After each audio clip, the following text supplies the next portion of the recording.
What's up YouTube, Jeff back again, and today I got another video for you guys talking about the upcoming Galaxy Z Fold 4, Z Flip 4, and Galaxy Watch 5 Pro Unpacked event. Today I'm going to be talking about reasons why the Galaxy Z Fold 4 is going to be a superior device to purchase versus the iPhone 14 Pro or Pro Max that'll be coming out from Apple, of course, likely in September, which is pretty much when they release it every year. Now, before I do that, I want to give you guys a quick reminder. We have some huge promotions going on right now. Giving away a Galaxy S22 Ultra. I'm giving away a Galaxy Z Fold 4.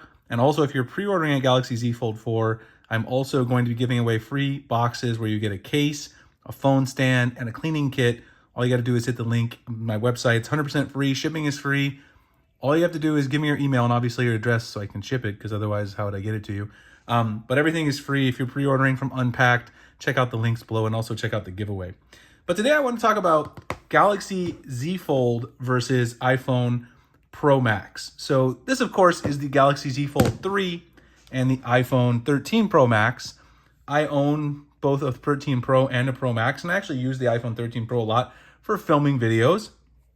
But there's a lot of reasons why I think you would prefer to have a foldable like the Galaxy Z Fold 4, which is coming up, versus the iPhone 14 Pro Max. And of course you can say, well, those phones aren't out yet, and so it's hard to really judge. Well, not really, because from what we've seen from the leaks, the iPhone 14 Pro Max is going to be very similar to the iPhone 13 Pro Max. There's going to be some camera improvements, but it's not going to be a huge year-over-year improvement. We may see the removal of the notch, but that's not even like a revolutionary improvement in my opinion.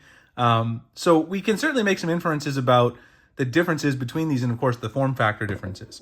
So first of all, there's, of course, the obvious. This is a foldable phone. So, you know, that's a huge deal. And having a foldable phone has a lot of pros and a couple of cons to consider. The first thing, of course, is that because it's foldable, it's going to be thicker as a profile in your pocket like this. And, of course, when you're using it on the front cover display, as I've said many times, it's very narrow and sometimes can be difficult to text. But there's also the other end of that to consider, which is when you do unfold it, the canvas that you have to work with is much bigger than even a traditional, extra large flagship like the iPhone 13 Pro Max that I have here on the left. This is a much bigger canvas on the Fold 3. So if you watch a lot of videos, you do a lot of gaming, you consume a lot of content, that's going to be a much better option for you. And there's also just the wow factor, right? Everybody has an iPhone pretty much, lots of people have them in the US. Not everybody, obviously, but I mean, a large majority of people that you're going to see in your day-to-day probably have an iPhone here in the US.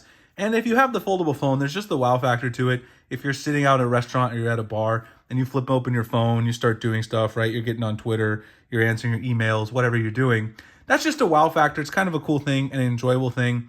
And, that's going to make people kind of, envy you, kind of say, wow, what is that? You start a conversation starter. So there's that side of having a foldable as well.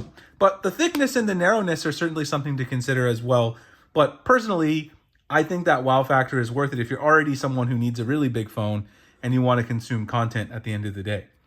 Now there's the next thing, which is probably the biggest, reason for me, and that's the difference in the software between these two devices. So, of course, you've got iOS versus Android and Samsung One UI. So Samsung One UI, much more customizable than iOS. Yes, you can do some customizations, but things like custom icon packs and custom themes are much more complicated and much more limited on iOS as they are on Android. There are some things coming to the new version of iOS this fall, which will allow you to do things like lock screen widgets, which we've had on Android forever.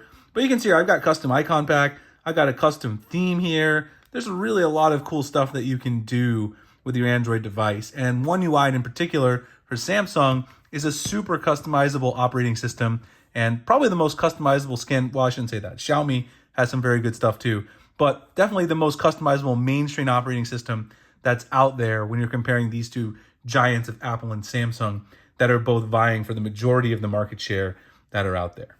So that's another reason. Software, customizability, in my opinion, Android's always going to win on that, and that's really the biggest selling point for me.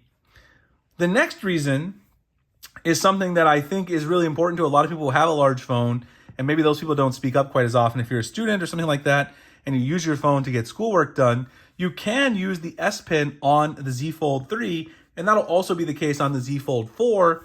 And in addition to that, the Z Fold 4 could, we don't know yet, have a built-in S Pen slot. I don't think that's going to happen. But either way, you'll still be able to get the traditional S Pen that you can store separately. Now, I actually bought like 2 of those and lost it. I still have another one somewhere. I really want them to put it in the body of the phone, but having the S Pen is a big advantage, especially when you have a large canvas like this, because Samsung's Notes application is honestly pretty fantastic, and being able to take notes at the end of the day for your classes and things like that is really a big advantage of having a Samsung foldable.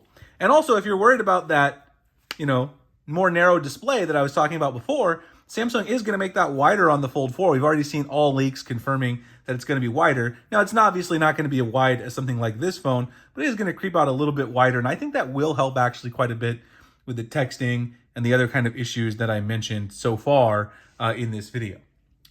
The next thing that's a really big feature for me personally is that the Galaxy Z Fold 4, I always go in here and people always yell at me because you can also find it in the quick settings. Let's see where it is in the quick settings. I'll do it this time. They also have the ability to use Samsung's DeX mode. DeX mode is a desktop mode where you can basically take your Galaxy Z Fold 3, you can plug it in with, or your Z Fold 4 when you get it next month, plug it in with a laptop or a keyboard and a mouse and a computer monitor, and you can have basically a desktop setup with your foldable device just running the whole show. You can't do anything like that with an iPhone because obviously Apple, they sell computers, they sell iPads. They don't want to cut into their computer or iPad sales.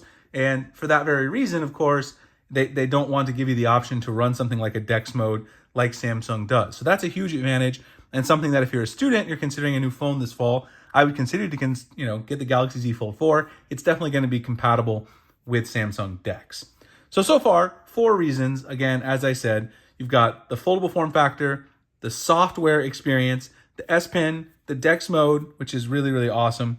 And then, of course, the final thing when it comes to Samsung, in my personal opinion, this is a completely use case based scenario, like a lot of these things are. Samsung really has the best displays out there, the best displays in the business. And even with the display on the inner half here being, a little bit perhaps, wider aspect ratio than usual, the brightness, the colors, everything still pops, in my opinion, better than any other display that's out there. Yes, the iPhone gets, it gets bright, of course, and it has good colors, but I always prefer the Samsung displays. And for me, having this big display with that Samsung quality, if you're a content consumer, if you're a gamer, it's just something that's going to be great and a great thing to have going forward. So obviously, these phones are going to be a slightly different price because the Fold is going to be a little more expensive.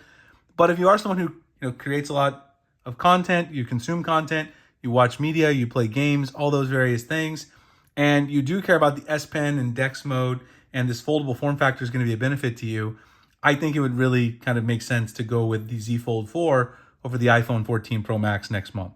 So like I said, I'll definitely revisit this when we get both of the phones released, but given that both phones aren't really changing that much this year, and the software isn't changing a whole lot, I can really give you some insight if you're thinking about making a purchase decision by looking at the 2 previous iterations.